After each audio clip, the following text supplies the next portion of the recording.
अपने शहर सिवान में भी कम दाम में ज्यादा फायदा देने वाली कोमाकी कंपनी आ चुकी है। कोमाकी कंपनी की इलेक्ट्रिक बाइक, इलेक्ट्रिक स्कूटी कम लागत में मौजूद है, तो आप एक बार अवश्य आए। विजय सेल्स एजेंसी, मिलने का पता है छपरा रोड।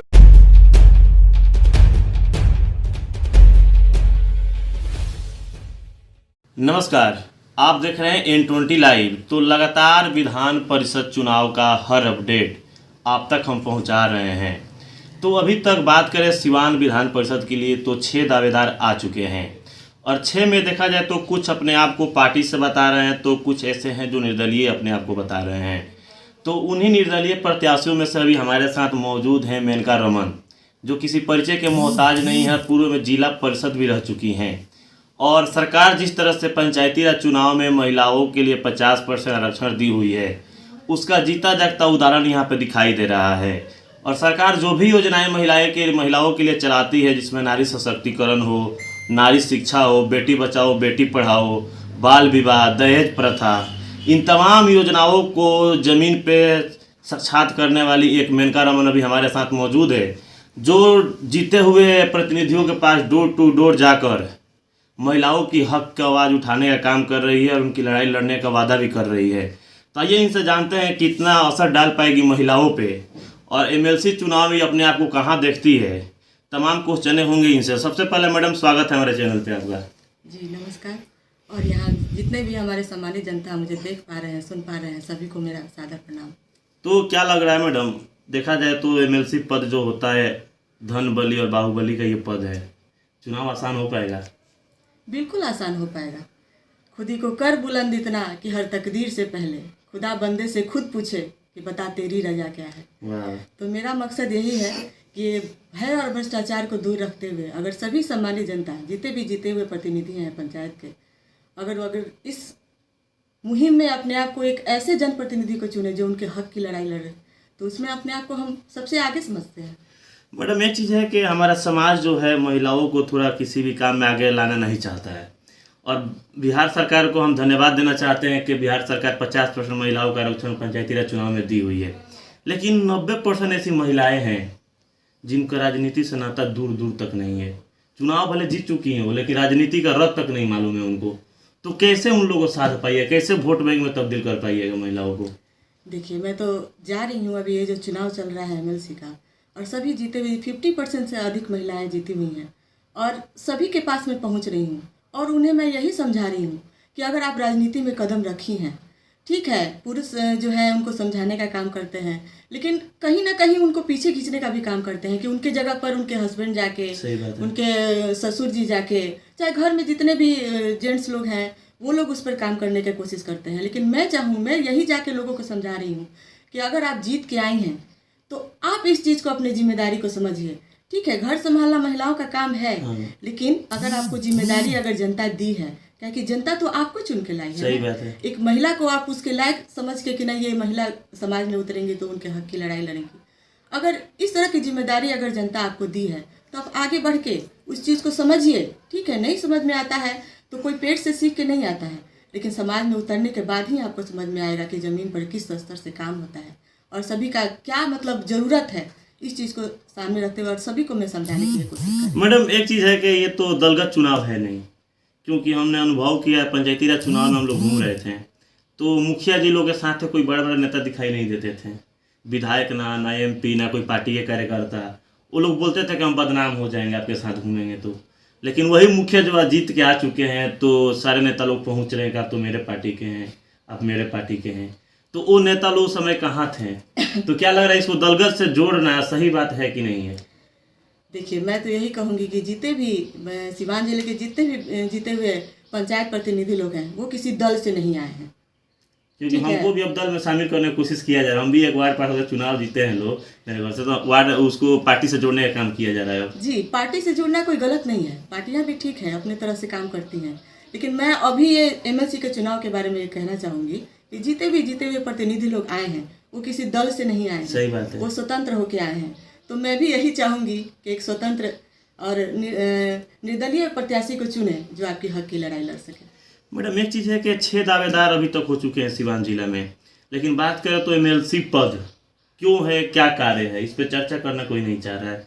जबकि हमको ये पता है कि जो भी त्रिस्तरीय पंचायती राज चुनाव में प्रतिनिधि लोग जो जीत के आते हैं, उन लोग के हक के आवाज़ को उठाना सदन में, क्योंकि देखा जाए तो वार्ड का 500 रुपया मानदेय भाता है, पंचायत समिति का 1000 रुपया मानदेय भाता है, मुखिया का 2000 रुपया मानदेय भाता है। जबकि देखा जाए तो एक मनरेगा में काम करने वाला मजदूर का पर डे का 198 रुपया मिलता है, तो और एक वार्ड का एक दिन का 20 रुपया मिलता है। तो क्या लग रहा है कि आवाज़ उठाने चाहिए कि नहीं उठाना चाहिए एमएलसी जो बन के जाता है यहाँ से? बिल्कुल, एमएलसी का यही काम ही है।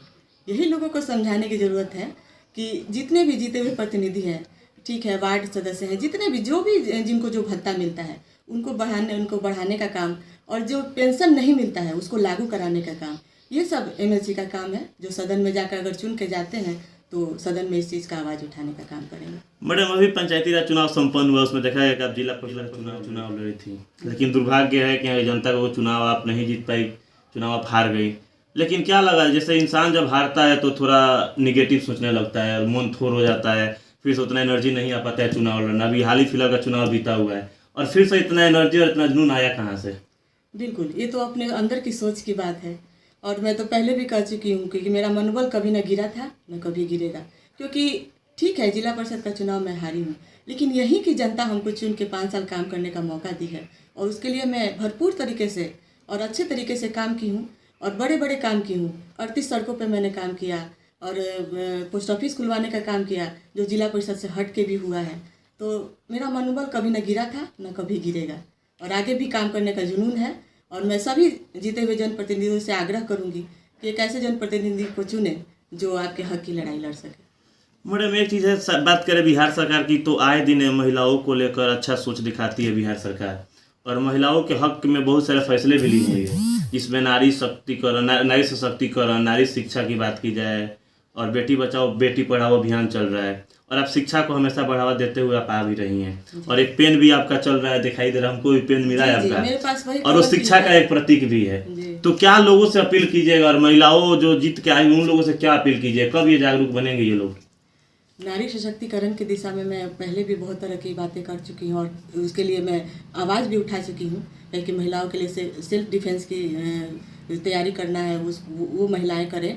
और हर क्षेत्र में, शिक्षा के क्षेत्र में, रोजगार के क्षेत्र में, इन सभी के लिए नारी सशक्तिकरण की दिशा में मैंने आवाज़ उठाया है, और आगे भी उठाती रहूँगी। और सभी महिलाओं से मैं अपील करूँगी, सभी जितने भी सिवान जिले की बहुएँ आई हैं, बहू का मतलब आप समझते हैं, बहू जोर मत, इसलिए सभी बहुओं का मेरे साथ समर्थन है, सहयोग है, और आगे भी चाहूँगी कि इन लोगों का सहयोग, अब महिलाओं के साथ, महिलाएं ही क्यों, पुरुष प्रतिनिधियों का भी मेरे साथ भरपूर सहयोग हमको मिल रहा है। मैडम, ऐसे तो पूरा सिवान के जनता आपको जानती है, लेकिन चुनाव काफ़ी नज़दीक है, समय बहुत कम है। बोला जाता है कि लास्ट में उसी क्वेश्चन को याद किया जाता है, रिवीजन किया जो याद हो, क्योंकि समय बहुत कम है। तो देखा जाए तो सिवान के पूर्वांचल से आप बिलोंग करती हैं, और करीब 5-6 प्रखंड की बात करें तो इकलौता आप कैंडिडेट है।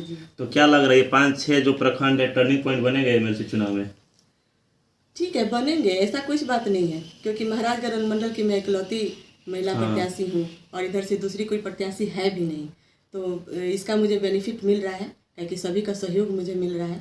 और सभी कोई जानते हैं, ठीक है, लोग महिलाओं को कमज़ोर समझते हैं, लेकिन मैं यही कहूँगी कि महिला जब घर चला सकती है, जब बॉर्डर पर जाके लड़ सकती है, सभी के लिए बुलंद आवाज़ कर सकती है, तो एमएलसी का चुनाव भी जीत कर सदन में जाकर सभी के लिए अच्छे कार्य करने का हौसला है, जुनून है, तो मुझे हर तरह के लोगों का बेनिफिट मिलेगा। तो मैडम, बात कर रही है आप महाराजगंज अनुमंडल की, तो क्या सिवान नहीं पहुंचना है आपको?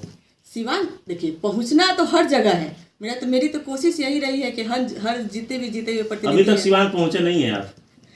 पहुंचे हैं, बहुत ऐसे जगह है जहाँ पहुंचे हैं, बहुत ऐसे जगह है जहाँ नहीं पहुंच पाए हैं, लेकिन कोशिश अभी जारी है, और नहीं पहुंच पाएंगे तो मेरा संदेश तो हर जगह पहुंच जाएगा। पहुंच चुका है हर जगह? जी, यही मेरा मकसद है। तो जो भी जीत के आए हुए प्रतिनिधि लोग हैं त्रिस्तरीय पंचायती राज चुनाव में, उन लोगों से खासकर क्या अपील कीजिएगा जो भी हमारे चैनल के माध्यम से आपको देख रहे हैं? मैं सभी सिवान जिले के सभी जीते हुए प्रतिनिधियों से, चाहे वो महिला हो चाहे पुरुष हो, सभी से मैं आग्रह करूंगी कि भय और भ्रष्टाचार को दूर रखते हुए एक ऐसे जनप्रतिनिधि को चुने जो आपकी हक की लड़ाई लड़ सके, और आपके लिए हर मुद्दे पर बात कर सके, और सदन में जाके आपकी बुलंद आवाज़ बन सके। तो मैडम, क्या लग रहा है कि अभी पंचायती राज चुनाव में जिस तरह से देखा गया कि प्रत्याशी लोग जाते थे तो जनता से यही बात बोलते थे कि लालच में नहीं आना है, वोट नहीं बिकना है अपना, ईमानदार प्रत्याशी को चुनना है। तो खैर जनता ने इसको निर्वाहन तो की जनता, और जो जितना पैसा खर्चा किया था चुनाव में जनता उसको हरा दी और ईमानदार प्रत्याशी को जनता चुनाव जिताई। तो क्या आपको लग रहा है कि जो भी ईमानदारी से चुनाव जीत के आए हुए हैं लोग, मुखिया चाहे वार्ड चाहे पंचायत समिति, वो उसी ईमानदारी पूर्वक एमएलसी का भी चयन करेंगे या अपना वोट को बिकेंगे, अपने पंचायत की जनता को बिकेंगे वो लोग? जी, इस बार बदलाव का लहर है और जो भी जीते हुए सच्चे प्रतिनिधि चुन के आए हैं वो भी चाह रहे हैं कि एक सच्चे प्रतिनिधि को ही उतारा जाए, क्योंकि धन बल और बाहुबल पर एक ईमानदारी बहुत भारी पड़ने वाला है और ये बदलाव की लहर है। मैं तो यही कहूँगी। नामांकन कब होगा आपका? नामांकन लास्ट 16 तारीख को अपने कोशिश कर रहे हैं कि करें। और तो देखिए अभी हमारे साथ मौजूद है मेनका रमन, जो पूर्व में जिला परिषद रह चुकी है लकड़ी नबीगंज 37 क्षेत्र संख्या 37 से, और अभी वर्तमान में ये विधान परिषद के दावेदारी कर रही है सिवान जिला से। और देखा जाए सिवान जिला में 6 दावेदार आ चुके हैं अभी तक एमएलसी पद के लिए। लेकिन मेनका रमन के साथ ये बेनिफिट दिखाई दे रहा है कि ये नारी सशक्तिकरण को बढ़ावा दे रही है, और महिलाएं जो ज़्यादा चुनाव जीत के आई है, करीब 2000 ज़्यादा महिलाएं हैं पंचायती राज चुनाव में जो चुनाव जीत के आई है सिवान जिला से, और उनके लिए इकलौता ये मेनका रमन है जो आवाज़ उठाने का काम कर रही है। तो खैर ये तो आने वाला वक्त बताएगा कि महिलाएं कितना इन पर अपना विश्वास दिखाती है। लेकिन इनका साफ का नाम है कि एमएलसी का जो दायित्व होता है, जो कर्तव्य होता है, उसको मैं ईमानदारी पूर्वक निर्वहन करूंगी।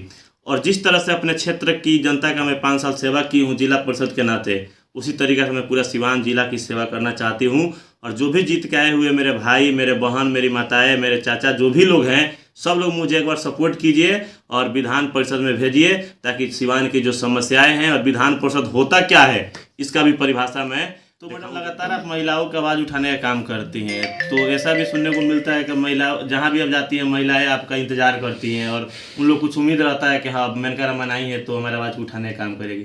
तो क्या कहना चाहिएगा उन लोगों के लिए? जी, महिलाओं के लिए तो मैं बस यही कहना चाहूँगी कि दुनिया की पहचान है औरत, दुनिया की पहचान है औरत, दुनिया पर एहसान है औरत, घर घर की शान है औरत, माँ, बहन, बेटी, भाभी और अब जनप्रतिनिधि बनकर अपने क्षेत्र की सम्मान है औरत। ना समझो कमजोर इसे कभी तुम, ना समझो इसे कमजोर कभी तुम, रिश्तों की डोर, मर्यादा और सम्मान है औरत। तो देखिए कितना अच्छा सोच है, महिला आगे आ रही है तो हमारा समाज भी खुश है और सरकार भी खुश है, क्योंकि सरकार का ये मुहिम है कि महिलाओं को आगे लाया जाए। और इनके जो संघर्ष भरा जो कहानी है वो कभी रुकने का नाम नहीं लेता, संघर्ष इनके रग रग में भरा हुआ है। और उसी पे 2 लाइन है कि हौसलों के तरकस में कोशिश का वो तीर जिंदा रख, हौसलों के तरकस में कोशिश का वो तीर जिंदा रख, हार जा जिंदगी में चाहे सब कुछ, पर फिर से जीतने का उम्मीद जिंदा रख। तो कहीं ना कहीं इनके अंदर उम्मीद है कि जनता मुझे फिर से जिताएगी, फिर से अपना सेवा करने का मौका अवश्य मुझे प्रदान करेगी। और उसी पे 2 लाइन और है कि असफलता एक चुनौती है, इसे स्वीकार करो। असफलता एक चुनौती है, इसे स्वीकार करो, क्या कमी रह गई सुधार करो, जब तक ना सफल हो तुम सुख चैन को त्यागो तुम, बिना कुछ किए जय जयकार नहीं होती, कोशिश करने वालों की कभी हार नहीं होती। तो बने रहिए आप हमारे साथ N20 लाइव के साथ। चैनल को सब्सक्राइब नहीं किए हैं तो सब्सक्राइब कीजिए और ये वीडियो को ज़्यादा से ज़्यादा फैलाइए, ताकि जो भी जीत के आए हुए प्रतिनिधि लोग हैं और सिवान की समस्त जनता जो है वहाँ तक पहुँचे और इनका जो सोच है महिलाओं को लेके वो आगे आए और महिला अपने आप को बदले।